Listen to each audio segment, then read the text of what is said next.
நாத்து நட்டிட்டே வருதுங்க.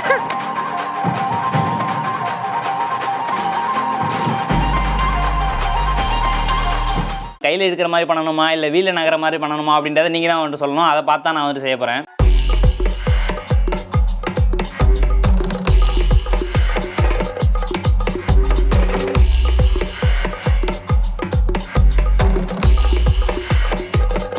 Okay friends, நீங்கள் சொன்ன மாதிரியே இந்த மிஷினை வந்துட்டு பார்த்தீங்கன்னா நம்ம இப்போ வீலில் மூவ் ஆகி போகிற மாதிரி தான் வந்துட்டு பண்ண போகிறோம். ஆனால் அதில் வந்து பார்த்தீங்கன்னா ஒரு மிகப்பெரிய ஒரு சிக்கல் இருக்குது. இப்போ இந்த மோட்டரோட டேரக்ஷன் வந்து பார்த்தீங்கன்னா ஆன்டி கிளாக் சைடில் இருக்குது.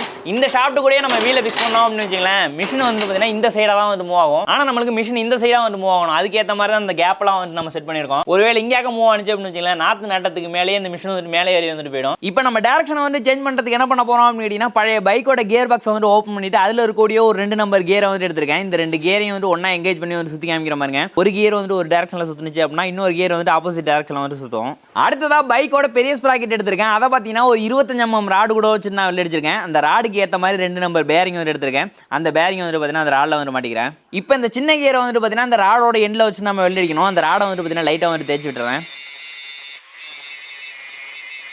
அடுத்ததான் மோட்டரோட ஸ்ப்ராக்கெட் இருக்கு இல்லையா, அதுக்கு பக்கத்துலேயே வந்துட்டு பார்த்தீங்கன்னா 2 நம்பர் ஸ்கொயர் டியூப் வச்சுட்டு வெளில அடிச்சுக்கிறேன். இப்போ நம்ம ரெடி பண்ணியிருக்க இந்த செட்டப் எடுத்து அந்த ஸ்கொயர் டியூப்புக்கு மேலே வச்சுக்கிறேன். இப்போ நம்ம செயினை வந்துட்டு பார்த்தீங்கன்னா மோட்டர்லேருந்து கீழே மட்டும் போட்டுருக்கோம் இல்லையா, அதை வந்துட்டு பார்த்தீங்கன்னா இந்த ஸ்ப்ராக்கெட்டையும் எடுத்துகிட்டு போயிட்டு அப்படியே கீழே வந்து நம்ம கனெக்ட் பண்ண போகிறோம். அதுக்கேற்ற மாதிரி இந்த பேரிங் வந்து அந்த ஸ்கொயர் டியூப்பில் வச்சுட்டு அதை மார்க் பண்ணிக்கிறேன்.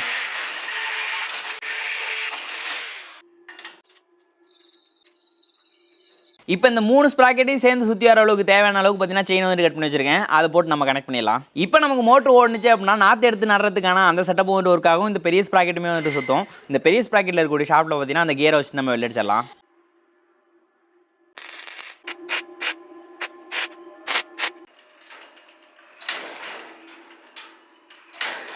அடுத்ததாக பார்த்தீங்கன்னா 2 நம்பர் பேரிங்கு 20 mm ராடு பெரிய கியர் காமிச்சல அது கூடவே பார்த்தீங்கன்னா பைக்கோட இன்னர் ஸ்ப்ராக்கெட்டையும் வந்து எடுத்திருக்கேன்.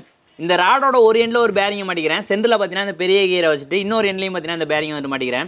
இந்த எண்டில் பார்த்தீங்கன்னா இந்த சின்ன சைஸ் ஸ்ப்ராக்கெட் வந்து நம்ம வெல்ட் பண்ண போகிறோம். இந்த செட்டப் அப்படியே தூக்கி நம்ம முன்னாடி ஒரு சின்ன கியர் வச்சுட்டு வெல்ட் அடிச்சிருக்கோம் இல்லையா, அந்த இடத்துக்கு நேராக அந்த கியர் வந்துட்டு எங்கேஜ் ஆகிறதுக்கு ஏற்ற மாதிரி 2 ஸ்கொயர் டியூப் வச்சிருக்கேன். அதுக்கு மேலே அந்த பேரிங்கை வந்து செட் பண்ணிக்கிறேன். இப்போ சென்டரில் இருக்கக்கூடிய இந்த பெரிய கியரை வந்துட்டு நம்ம வெல்ட் அடிச்சிடலாம். இப்போ நமக்கு இந்த 2 நம்பர் கியர் வந்து ஒன்றா எங்கேஜ் ஆகிடுச்சு. இந்த 2 நம்பர் பேரிங்கை வந்து பார்த்தீங்கன்னா அந்த ஸ்கொயர் டியூப்பில் போல்ட் போட்டு வந்து ஃபிக்ஸ் பண்ணிடலாம்.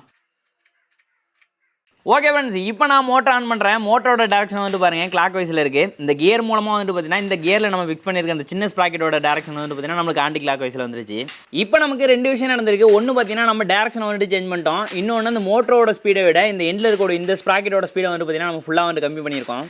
அது எந்த அளவுக்கு கம்மியாகணுமோ அதுக்கேற்ற மாதிரி தான் அந்த கியரோட டீத்து அப்புறம் ஸ்ப்ராக்கெட்டோட டீத்தெல்லாம் நம்ம கால்குலேட் பண்ணி தான் வந்துட்டு போட்டிருக்கோம். அதை நம்ம எந்த அளவுக்கு பண்ணியிருக்கோம் அப்படின்றத நம்ம வீலை ஃபிக்ஸ் பண்ணும்போது வந்து சொல்கிறேன். அடுத்ததாக 4 இன்ச்சில் ஒரு ரவுண்டு பிளேட் எடுத்திருக்கேன். அதோட சென்டர் பாயிண்ட் வந்துட்டு நம்ம மார்க் பண்ணணும். அதுக்கு ஓரளவுக்கு சென்டர் வர மாதிரியான 2 ஸ்கொயர் டியூப் வச்சுட்டு அதில் பார்த்தீங்கன்னா சென்டர் வந்துட்டு மார்க் பண்ணிக்கிறேன். இப்போ நமக்கு கோடை விழாமல் சென்டரில் ஒரு இடம் தெரியுது இல்லையா, அதுதான் கரெக்டான சென்டர் பாயிண்ட். அந்த இடத்துல பார்த்தீங்கன்னா சென்டர் ஒரு லைனை வந்து போட்டுக்கிறேன். இப்போ இந்த ரவுண்டு பிளேட்டை ஒரு 8 பாதியாக வந்து பிரிக்கணும். இந்த சர்க்கிள் வந்து பார்த்தீங்கன்னா 360 டிகிரி அப்படின்றதுனால 45 × 8 போட்டோம் அப்படின்னா 360 வந்துடும். இந்த பிளேட்டில் நம்ம சென்டர் பாயிண்ட் மார்க் பண்ணியிருக்கோம் இல்லையா, அந்த இடத்துல ப்ரோட்ராக்டை வச்சுட்டு 45 டிகிரி விட்டு ஒவ்வொரு இடத்துலையும் வந்து மார்க் பண்ணிக்கிறேன். இப்போ நமக்கு ஒரு 8 பாயிண்ட் கிடச்சிருக்கு இல்லையா, அந்த லைனெல்லாம் ஒன்றா வந்து ஜாயின் பண்ணிக்கிறேன். அடுத்த ஒரு 7 இன்ச்சு நீளத்துக்கு ஒரு 8 நம்பர் ஸ்கொயர் டியூப் பீஸ் வந்து கட் பண்ணி வச்சிருக்கேன். இதை வந்து பார்த்தீங்கன்னா நம்ம லைன் போட்டோம் இல்லையா, அந்த லைனுக்கு நேராக வந்து அடிக்க வச்சோம் அப்படின்னு சொல்லி கரெக்டாக நம்மளுக்கு சர்க்கிளில் வந்துடும். அப்படியே நம்ம வெளில அடிச்சு எடுத்துடலாம்.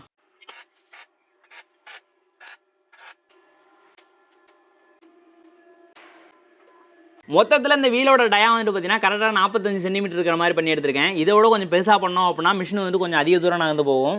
சின்னதாக பண்ணோம் அப்படின்னா கம்மியான தூரம் தான் வந்துட்டு நகர்ந்து போகும். அதையும் நம்ம கணக்கு பண்ணி தான் வந்து பண்ணியிருக்கோம். இப்போ நம்ம வீலை ஃபிக்ஸ் பண்ணுறதுக்கு முன்னாடி மிஷினுக்கு வந்து பார்த்தீங்கன்னா ஃப்ளோட் ரெடி பண்ணிடலாம். அதை பார்த்தீங்கன்னா மிஷினுக்கு கீழே வந்து கேப்பாக இருக்குல்ல, இப்படி எடுத்துகிட்டு போயிட்டு நம்ம வயலில் வச்சோம் அப்படின்னா சேத்துல வந்துட்டு முழிந்து விடும். அது முழுந்தாமல் இருக்கிறதுக்கு பார்த்தீங்கன்னா மெட்டல் ஷீட் எடுத்து வச்சிருக்கேன் மிஷின் சைஸுக்கு. இப்போ மிஷினை தூக்கி இந்த மெட்டல் ஷீட்டுக்கு மேலே வச்சிடலாம். மிஷினில் இருந்து ஃபிங்கர் மட்டும் தான் வந்து பார்த்தீங்கன்னா தரையில் போயிட்டு வந்துட்டு நாற்ற ஊனிட்டு வரணும். அதுக்காக அந்த இடத்துக்கு நேராக மட்டும் தான் நம்ம கேப் வந்து கொடுக்க போகிறோம். அதுக்கேற்ற மாதிரி வந்து மார்க் பண்ணிடுறேன்.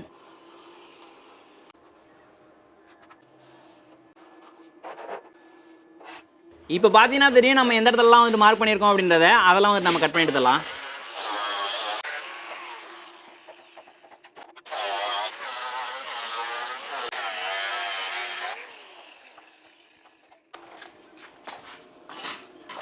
இப்போ பார்த்தீங்கன்னா அந்த ஃபிங்கர் வந்து இறங்குறதுக்கான கேப் வந்து கிடச்சிருச்சு. இப்போ மிஷினை பார்த்தீங்கன்னா கீழே ஒரு நம்ம பிளேட் வச்சுருக்கோம் இல்லையா, அது கூட வச்சு நம்ம வெளில அடிச்சிடலாம்.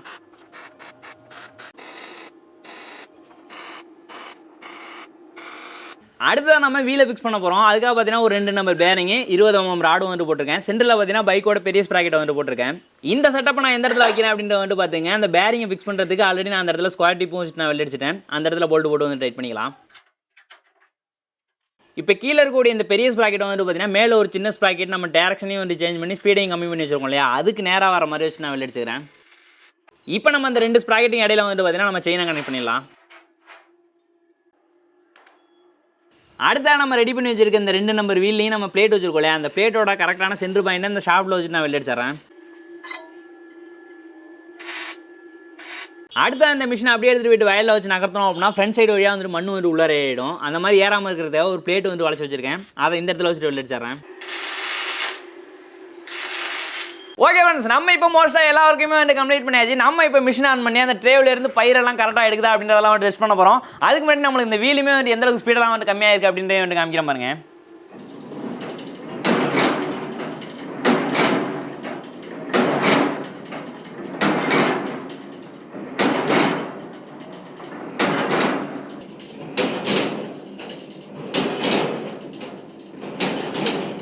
இப்போ இந்த நாற்று எடுத்து நடுறதுக்கான இந்த செட்டப் இருக்குல்ல, இது வந்து ஒரு 13 டைம் சுற்றி வந்துச்சு அப்படின்னா தான் இங்கே இருக்கக்கூடிய இந்த வீல் வந்து பார்த்தீங்கன்னா நம்மளுக்கு ஒரு ரவுண்டு வந்துட்டு அடிக்கும்.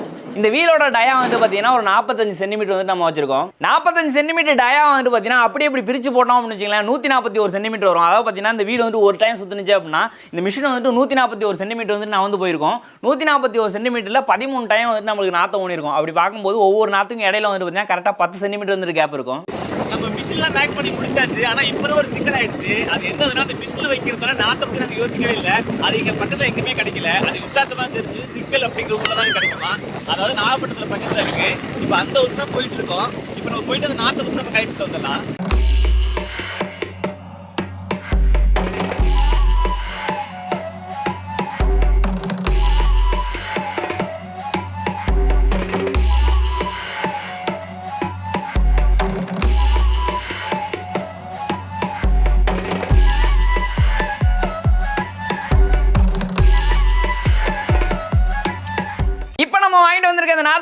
ட்ரேவில் வச்சுட்டு கரெக்டாக எடுக்குதா அப்படின்றத செக் பண்ண போகிறோம். அதுக்கு முன்னாடி இந்த இடத்துல வந்து பார்த்தீங்கன்னா ஒரே ஒரு சேஞ்ச். இந்த இடத்துல நாற்றை தள்ளுறதுக்கு சின்ன பட்டையாக வச்சிருந்தோம் இல்லையா, அது வந்து பார்த்தீங்கன்னா நம்மளுக்கு கரெக்டாக நாற்றை வெளியில் தள்ளலை. அதுக்காக பார்த்தீங்கன்னா கொஞ்சம் லெங்க்தாக வந்து வச்சிருக்கேன். அது எப்படி பண்ணியிருக்கோம் அப்படின்றத பார்த்தீங்கன்னா தெரியும். அந்த ரோலரை சுற்றினும் ஒரு 3 இடத்துல அதை வந்து வச்சிருக்கேன் எல்லாத்துலேயுமே. இப்போ நம்மளுக்கு நாற்றை கரெக்டாக எடுக்கிற அளவுக்கு தள்ளி கொடுக்குதா அப்படின்றத வந்துட்டு செக் பண்ண போகிறோம். ட்ரேவில் தூக்கி இப்போ நாற்றை வந்துட்டு உள்ள வச்சிடலாம். ஃபஸ்ட் டைம் நம்ம நாற்று வைக்கும்போது வந்து பார்த்தீங்கன்னா கீழே நம்ம ஒரு எல்லாங்கள் வச்சுருக்கோம் இல்லையா, அது வரைக்கும் நல்லா வந்துட்டு இழுத்து வச்சிடணும். அதுக்கேற்ற மாதிரி வந்துட்டு வச்சுக்கிறேன். இப்போ நாங்கள் மிஷினை ஆன் பண்ணி பார்த்தோம். பர்ஃபெக்டாக எடுக்குதுங்க, எந்த பிரச்சனையுமே இல்லை. ரொம்ப அதிகமாகவும் இல்லை, கம்மியாகவும் இல்லை, கரெக்டான அளவில் வந்துட்டு பார்த்தீங்கன்னா நாற்று வந்து எடுத்துகிட்டு இருக்கு.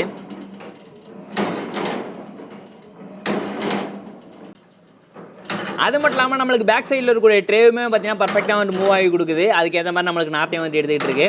அப்படியே எடுத்த நாற்றையும் வந்து பார்த்தீங்கன்னா கரெக்டாக கீழ்ப்பக்கத்தில் வந்துட்டு கரெக்டாக எஜெக்ட் ஆகுது. அதையும் வந்து காமிக்கிற பாருங்க.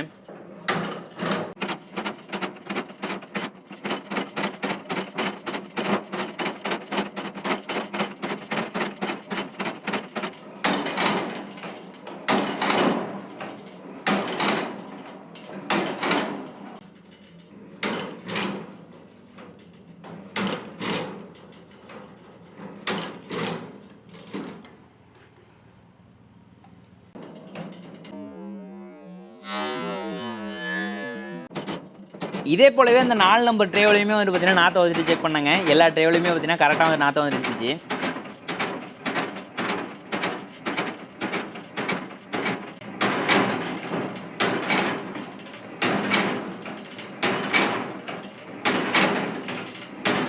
ஓகே ஃப்ரெண்ட்ஸ், அது எடுத்துருக்க நாத்தோட அளவுமே வந்துட்டு பாருங்க கரெக்டாக இருக்குது. இந்த அளவு எடுத்து நட்டுச்சுனாலே வந்து போதும். இது அந்த ட்ரேவிலேருந்து அந்த மாதிரி எடுத்து கீழே போடுறத பார்க்கும்போதே வந்து பார்த்தீங்கன்னா ரொம்பவே வந்து சந்தோஷமாக இருக்குது. 4 ட்ரேவிலையும் வந்துட்டு பயிரை அடிக்கி 4யுமே வந்து கரெக்டாக வந்துட்டு நிலத்தில் ஊன்னுச்சு அப்படின்னா ரொம்பவே வந்து சந்தோஷமாக இருக்கும். அதான் நம்ம இப்போ பார்க்க போகிறோம். நாம இப்போ வயலுக்கு எடுத்துகிட்டு போயிட்டு டெஸ்ட் பண்ணிடலாம்.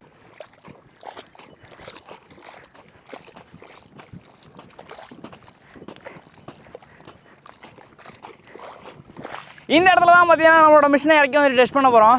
வயலுக்குள்ள ரொட்டேட்டர் இறக்கி ஓட்டலாம் அப்படின்னா கூட அது கூட வந்து வழி கிடையாது. எல்லா இடத்துலையும் பார்த்தீங்கன்னா பயிர் வந்து போட்டு வச்சுருக்காங்க. அதனால் நம்ம மம்பட்டி வச்சு வெட்டிகிட்டு இருக்கோம். ஒரு நீட்டுக்கு மட்டும் வெட்டிட்டு இதில் இறக்கி நம்ம டெஸ்ட் பண்ணி பார்த்தலாம்.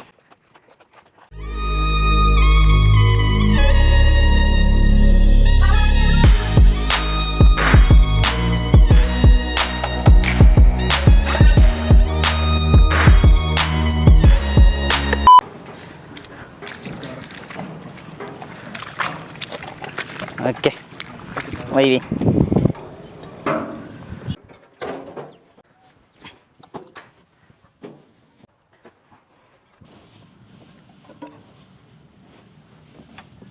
ஓகே ஃப்ரெண்ட்ஸ், நாத்தெல்லாம் கரெக்டாக வந்து ஃபிக்ஸ் பண்ணியாச்சு. நாம இப்போ மிஷினை ஆன் பண்ணி வந்து டெஸ்ட் பண்ண வேண்டியது தான். த்ராட்லுக்கு ஒரு ஃபுட் பெடல் வச்சிருந்தோம் இல்லையா, அதை வந்து பார்த்தீங்கன்னா இந்த இடத்துல வச்சிருக்கேன். த்ராட்டில் ஆப்ரேட் பண்ணுறதுக்கு மேலே ஒரு போல்ட் வச்சிருக்கேன். இதை நம்ம டைட் பண்ணோம் அப்படின்னு வச்சுங்களேன், த்ராட்டில் வந்து அழுந்தோம் நம்மளுக்கு மிஷின் ஆப்ரேட் ஆகும். இப்போ நம்ம த்ராட்டில் கொடுத்து நம்மளோட மிஷின் இந்த சேத்துல நகர்ந்து போகுதா, அடுத்து நாற்பது ஓடுதா அப்படின்லாம் செக் பண்ண போகிறோம். எனக்குமே ரொம்ப ஆர்வமாக இருக்குது. த்ராட்டில் வந்து கொடுக்குறேன்.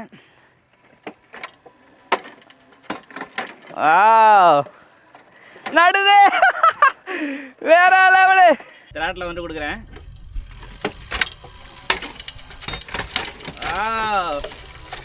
நடுது வேற லெவலு.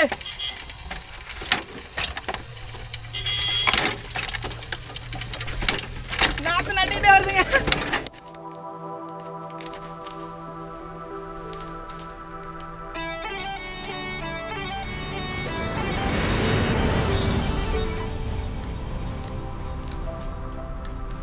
நாத்து நட்டுக்கிட்டே வருதுங்க.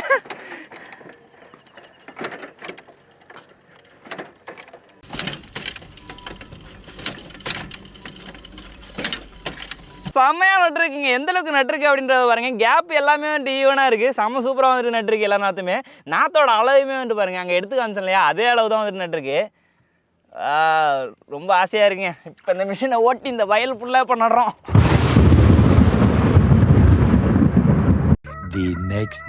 நேற்றுக்கு நம்ம வீடியோவை வந்துட்டு கண்டினியூ பண்ண முடியல, மழை வந்து கெடுத்துருச்சு. அதனால பார்த்தீங்கன்னா மிஷினை இங்கேயே வச்சு மூடி வச்சுட்டு போயிட்டோம். தண்ணியும் பார்த்தீங்கன்னா இந்த இடத்துல வந்துட்டு ஏறி போயிடுச்சு. நம்ம மிஷினை வந்து பார்த்தீங்கன்னா வேறு இடத்துல தான் வந்துட்டு மாற்றணும். ஓகே ஃப்ரெண்ட்ஸ், இப்போ நம்ம கண்டினியூ பண்ணலாம். நம்மளுக்கு இப்போ நாற்றம் வந்துட்டு தொடர்ந்து நடுதா அப்படின்றதெல்லாம் வந்துட்டு செக் பண்ண போகிறோம். த்ராட்டில் வந்துட்டு கொடுக்குறேன். வாவ்,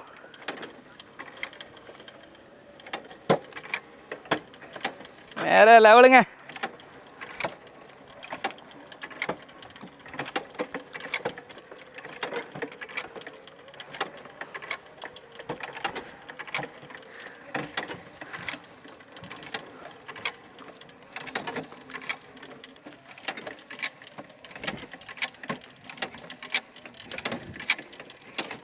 சின்ன ஒரே ஒரு மிஸ்டேக் மட்டும் பண்ணியிருக்கோம். அது என்ன அப்படின்னு கேட்டிங்கன்னா, இந்த வீலோட சைஸை வந்துட்டு நம்ம இன்னும் கொஞ்சம் வந்துட்டு பெருசு பண்ணியிருந்துருக்கலாம். அப்போ தான் கொஞ்சம் அதிகமான தூரம் வந்து நகர்ந்து போவோம். இப்போ பார்த்திங்கன்னா கொஞ்சம் கேப் வந்துட்டு கம்மியாக இருக்கிற மாதிரி இருக்குது. அதை வந்துட்டு பார்க்கலாம். வா, வேறு லெவலில் நட்டுருக்குங்க. எப்பா ஆசையாக இருக்குது இதை பார்க்கும்போது. கொஞ்சம் நேரம் தான் இருக்குது, நமக்கு எப்படி சொல்கிறது, ஒரு நிமிஷத்துக்குள்ளே இவ்வளோ தூரத்தை வந்து நட்டுட்டோம். இப்போ ஒவ்வொரு நாற்றுக்கும் இடையில வந்து 10 சென்டிமீட்டர் கேப் வரும்னு சொன்னாலே, அதை விட கொஞ்சம் கம்மியாக இருக்குது. ஏன் அப்படின்னு கேட்டிங்கன்னு வச்சுங்களேன், அந்த சேத்துல வந்து நகர்ந்து போகிறது தான் கொஞ்சம் கஷ்டமாக இருக்குது மிஷினு. மற்றபடி பார்த்தீங்கன்னா ஈவனாக எல்லா இடத்துலையுமே ஒரு நட்டுருக்கு. அப்படியே இந்த சைடு வந்தோம்னா இங்கேயுமே ஒரு நட்டுருக்கு. ஆனால் நாற்று வந்துட்டு பார்த்தீங்கன்னா கொஞ்சம் உள்ளார போயிடுச்சிங்க. ஏன்னா ரொம்ப பொதன்னு இருக்குது சேரு.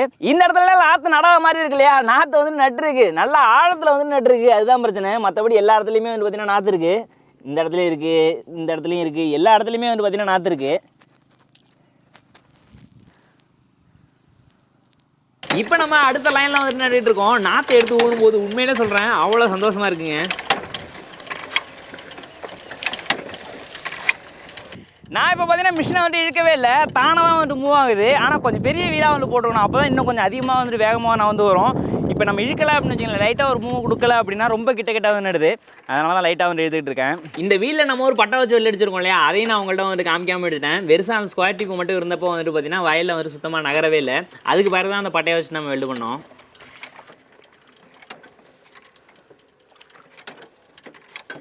ஓகே ஃப்ரெண்ட்ஸ், மொத்தமாக பார்த்தீங்கன்னா நம்ம ஒரு 3 ரோ வந்து நட்டுருக்கோம். 3 ரோ வந்துட்டு பார்த்தீங்கன்னா பர்ஃபெக்டாக வந்துட்டு நட்டுருக்கு.